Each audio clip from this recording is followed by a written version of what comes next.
So this is a story of a girl named Noor, who is an average high school girl that is bullied by her group of seniors, who is actually just a year older than her.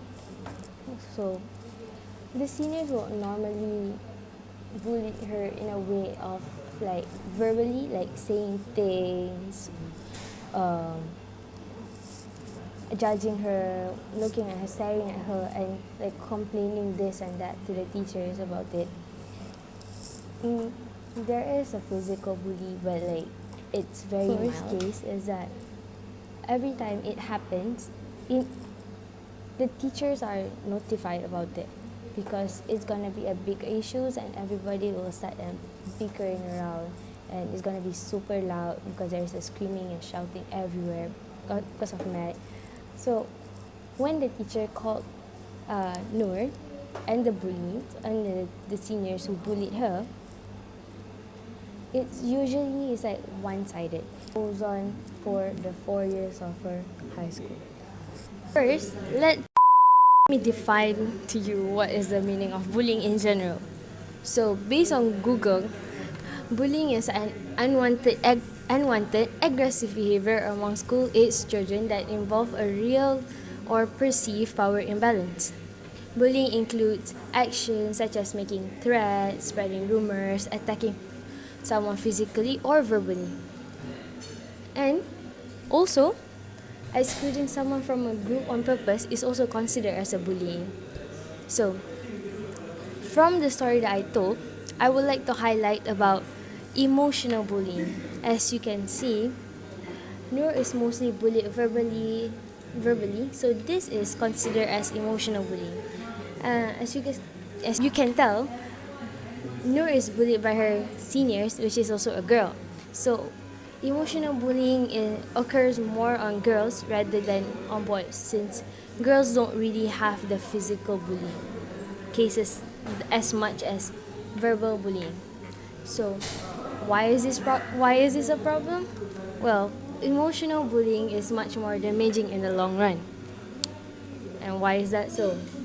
It is because this type of bully leave an effect to the victim, such as kind of bully the can make the victim lose their self-esteem, which will make them having insecurities, and these insecurities can lead to other things such as overthinking, and overthinking can lead to another thing such as depression, because they lose the self-esteem for themselves, so they become unhappy about themselves. So, bullying. What is the causes of bullying? So, based on my research, the one who bullied people is usually someone who wants to keep their social status high. For example, in this case, Noor Senior wanted to keep their status as a senior and want to keep their ego high. So, they're the seniors, so she should respect them more. So, another causes is that also consider the most common causes why the bully happen is because of jealousy.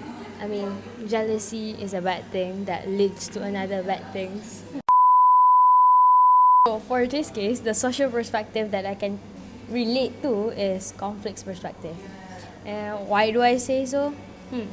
A conflict perspective is a theoretical framework in which society is viewed as a composed group that are competing for a scarce resource.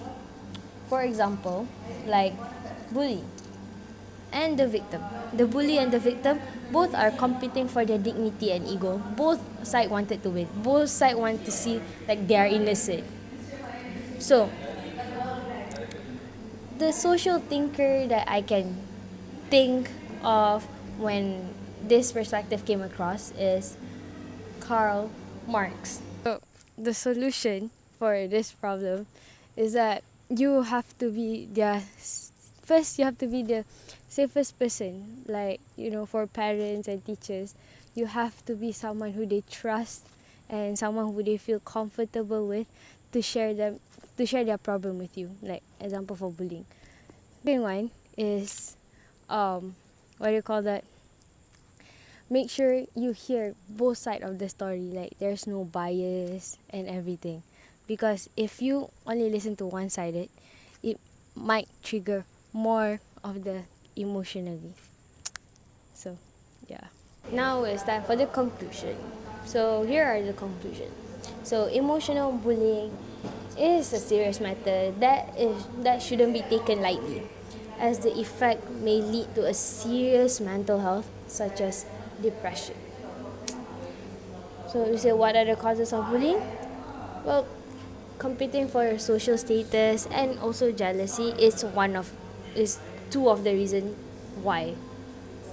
So the sociological perspective that can be relayed is conflicts perspective, and the social thinker is Karl Marx.